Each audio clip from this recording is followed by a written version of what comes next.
गत 9 तारिख में कंटाबाजीर कुकुड़ाहाड़ गाँ पाख रेल लाइन ट्राक्रु युवकों खंड विखंडित मिलता मृतदेह घटना को पर्दाफाश कर पुलिस।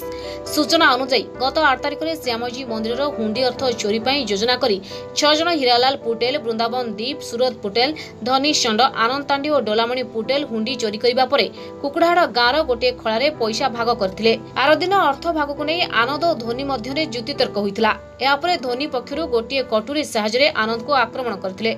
फल घटनास्थल में आनंदर मृत्यु घटीला। यह मृतदेह रेल धारण पड़ रही।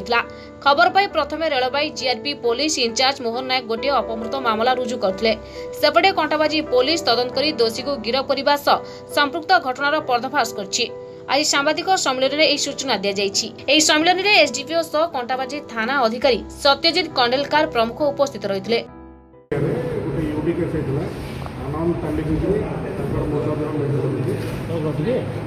से केस जेहेतु से मर्डर केस बोली जना पड़ा रेलवे जीआरपी कर तेणुक पॉइंट ऑफ जुरिडिक्शन आम थाना को कंटाबाजी थाना को ट्रांसफर होता तदंत कर देखिल गोटे धोनी संघ भल अच्छे सागर बहुत सांग आणला से केस पर्दाफाश है संगे श्याम मंदिर में गोटे बदलारी करते मर्डर केस जस्ट पूर्व आ गोटे ढाबार गोटे गैस सिलिंडर और गोटे साउंड बॉक्स चोरी कर